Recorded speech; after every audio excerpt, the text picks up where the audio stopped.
তাৰ বহুত পিছলৈ আহিল আৰু নানা আলহী আহুকাল হ'ল, আহিব নোৱাৰা এটা ধাৰণা হৈছিল। কিন্তু কলেজ কৰ্তৃপক্ষৰ আহ্বান আৰু নাহৰকটীয়াৰ প্ৰতি মোৰ এটা অনুৰাগ আছে। এইটো মই এনেই ক'ব খুজিছোঁ অলপ সময়ত, যে আজিৰ পৰা 52 বছৰ আগতে মই নাহৰকটীয়ালৈ আহিছিলোঁ নহয়, নাহৰকটীয়া হৈ মই খুনচাত চাকৰি কৰিছিলোঁ, তালৈ যাবলৈ আহিছিলোঁ। এতিয়া নাহৰকটীয়াত থাকিব লাগে। সেই সময়ত আমি দূৰৰ পৰা, মই তেতিয়া গুৱাহাটীৰ পৰা আহিছোঁ, ক'ৰবাত হোটেলত থাকিম ইত্যাদি ইত্যাদি। কিন্তু ইয়াত তেতিয়া হোটেল চোটেল এনেকুৱা কথাটোৱেই নাই। মই এই কথাটো কেৱল উনুকিয়াইছোঁ মোৰ নিজৰ অভিজ্ঞতাৰ কাৰণেহে। এতিয়া মোৰ সেই সময়ত পঢ়া মই জয়দানন্দ বৰুৱালৈ মনত পৰিল তুষাৰ বৰা। আমি ভাবিলোঁ তেতিয়া সেই সময়ত এনেকুৱা কথাবোৰ আছিল, হোটেলতকৈ মানুহৰ ঘৰ বিচাৰি থকা। এই ইয়াত যেতিয়া খবৰ ল'লোঁ তুষাৰ বৰাৰ ঘৰ দূৰত, কি কৰিম তেতিয়া ইমান নতুন জেগা। আমি সিদিনা প্ৰথমে আহিছোঁ। এনেকৈ জুৰিবতে আপোনাৰ চহৰত মনত আছে এখন চহৰীয়া হেৰি আছে ফাৰ্মাচী। এতিয়া চহৰীয়াবিলাক সাধাৰণতে মঙলদৈ অঞ্চলত, আৰু মই চাবেক মঙলদৈৰ মানুহ, মোৰ লগত আৰু এজন, আমি চহৰীয়াৰ তালৈ গ'লোঁ। তেওঁ কিন্তু হাঁহিলে দেই, সেই কথাটো বুজি পাইছে। তেওঁ অৰুণাচলত যিটো থকা জেগা ৰেষ্ট হাউচ, তাত অৰুণাচলৰ মানুহখিনি আহি আছিলে। তেওঁলোকে ক'লে ইয়াত ক'ত থাকিবি, আমাৰেই জেগা নাই। যি নহওক তালৈ গ'লোঁ, মানুহজনে হাঁহিছে, কৈছে যে আপোনাৰ ভুলটো বুজিছোঁ, চহৰীয়া মানে আমি অসমীয়া মঙলদৈয়া চহৰীয়া নহয়, আমি মাৰোৱাৰী মানুহ, কিন্তু আপোনাক আমাৰ তাত থাকক। আমি তেওঁলোকৰ তাত থাকিলোঁ। তাৰপিছত অৰুণাচল গ'লোঁ, চাকৰি গ'লোঁ। এই কথাটো মোৰ আজি এতিয়াও মনত আছে। এইকাৰণে মই দেখিলোঁ নহয় এবাৰ যাওঁ, আৰু এনেও মানুহক লগ পোৱা কথা, নতুন জেগাত সেই এটা কথা। আৰু এটা মই পিছত ক'ম, একদম শেষত যদি মনত থাকে, নাহৰকটীয়াৰ প্ৰতি মোৰ অনুৰাগ। যি নহওক, এইখন স্মাৰক বক্তৃতাৰ কথা কৈছে। কিতাপখন মানে বক্তৃতাটো তেতিয়া খুব কম সময়, হ'লে 10 দিনমানৰ কথা কৈছিল, যে 10 দিনমানতেই লিখি দিব লাগে বক্তৃতাটো। আৰু মই কেৱল মোৰ নিজৰ অভিজ্ঞতাৰ পৰাহে লিখিছোঁ, কেৱল অভিজ্ঞতা মোৰ চাকৰি কালৰ। কাৰণ মই বেলেগ বিভিন্ন ঠাইত চাকৰি কৰিছোঁ, আৰু ৰাজ্যিক শিক্ষা সংস্থাৰ অধ্যক্ষ হোৱাৰ পিছত, SCRTত কৰাৰ পিছতো মই জনসংখ্যা শিক্ষাৰ অবৈতনিক সঞ্চালকো আছিলোঁ। সেই সময়ৰ এটা দীঘলীয়া অভিজ্ঞতা, একদম ফিল্ড ভিত্তিক, ক্ষেত্ৰভিত্তিক অভিজ্ঞতাৰ ওপৰত মই ভাবিলোঁ যে এনেকুৱা কথা এটাই ভাবোঁ। এইকাৰণে মই নামটোৰ কাৰণে কৈছোঁ আপোনাক, যাতে যে মানুহৰ পৃথিৱীৰ সন্ধানত, নামটো আপোনাক অলপ খেলি মেলি লাগিব পাৰে, মই লাহে লাহে ক'ম। এইকাৰণেই মানুহ আছেই, মানুহ নাই জানো, আছেই, কিন্তু ইয়াত মানুহ শব্দটো আপোনাক বুজিছে, যে যি মানুহৰ সন্ধানত এই লেখাপঢ়া আৰম্ভ হ'ল, তেনে মানুহ গঢ়িবৰ কাৰণেই 60 বছৰৰ অধিক কাল আগতে ইয়াত আজি যাৰ স্মাৰক বক্তৃতা, এইজন মানুহ ৰামপ্ৰসাদ চলিহা। মোৰ ব্যক্তিগত চিনাকি তেখেতৰ ককায়েকৰ লগতহে আছিলে।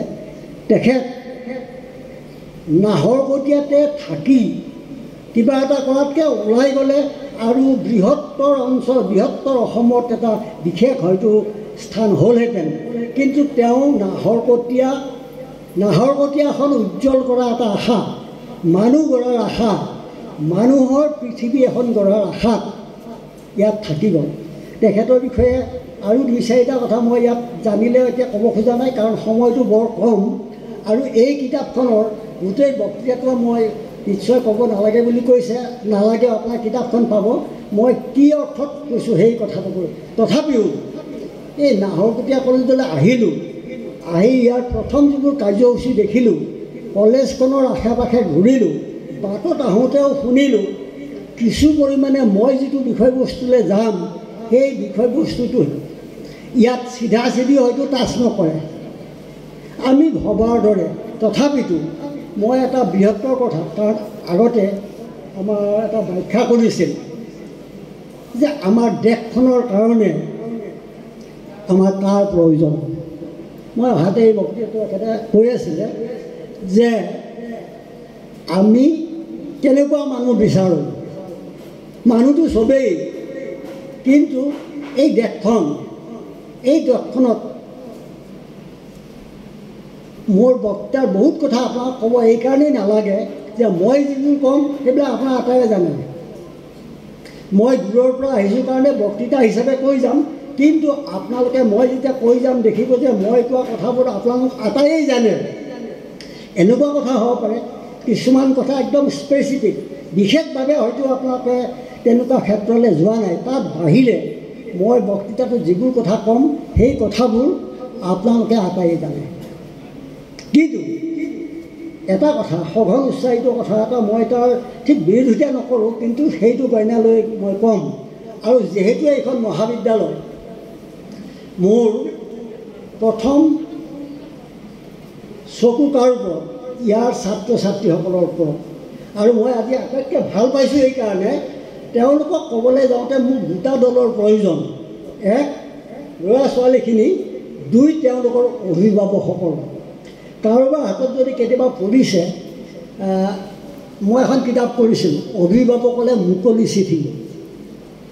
প্ৰথম সংস্কৰণ শেষ, তাৰপিছত যিকোনো কাৰণত এই থাকি গ'ল, উভতি আহিল, যি নহয়।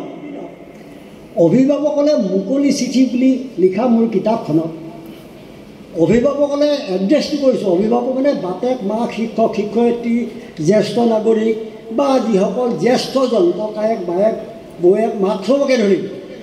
লগতে তেওঁলোকৰ জৰিয়তে মই যিটো ক'বলগীয়া কথা লৈ গৈছিলোঁ এই ল'ৰা ছোৱালীবিলাকতে। এতিয়া বৰ সহজ অৰ্থত মানুহে এটা কথা আজিকালি কৈ আছে যে এই যুৱ শৃংখলতাৰ কথা এটা ওলাইছে। 1967 চনৰ পৰাই মই এই বিষয়ত মাজে মাজে মই কাগজত লিখোঁ, বেছিভাগ লিখি আছিলোঁ।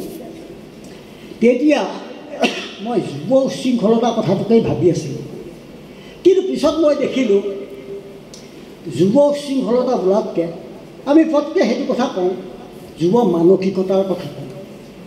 আৰু আমাৰ যিবোৰ সাধাৰণ স্বভাৱ, দেৰি হৈছে, এই অমুকৰ কাৰণে দেৰি হ'ল, এইটো হ'ল, এই লাইট নাইটৰে এনেকৈ যেনেকৈ অভিযোগবোৰ কাৰোবাৰ ওপৰত পেলাই দিওঁ, তেনেকৈ যুৱ মানসিকতা বুলি কওঁতে বা যুৱ শৃংখলতা বুলি কওঁতে আমি এই যুৱসকলকেই কওঁ। আপোনালোকে এতিয়া দেখিছে যুৱ শৃংখলাটোতো যুৱসকলৰ মাজত অকল নাই। আনকি এই যিবোৰ ঘটনা, মই দুই এটা প্ৰসংগ কমকৈ, যিবোৰ ঘটনা যিবোৰ আমি নামানো, বেয়া পাওঁ, অসামাজিক, শৃংখল নহয়, সমাজৰ শৃংখল ব্যাঘাত কৰে, সমাজক দুখ দিয়ে, এই কথাবোৰ বয়সস্থৰ মাজতো হৈছে, বহুত বয়সীয়া মানুহৰ মাজতো হৈছে। কিন্তু পোনে পোনে আমি যুৱসকলক দুখ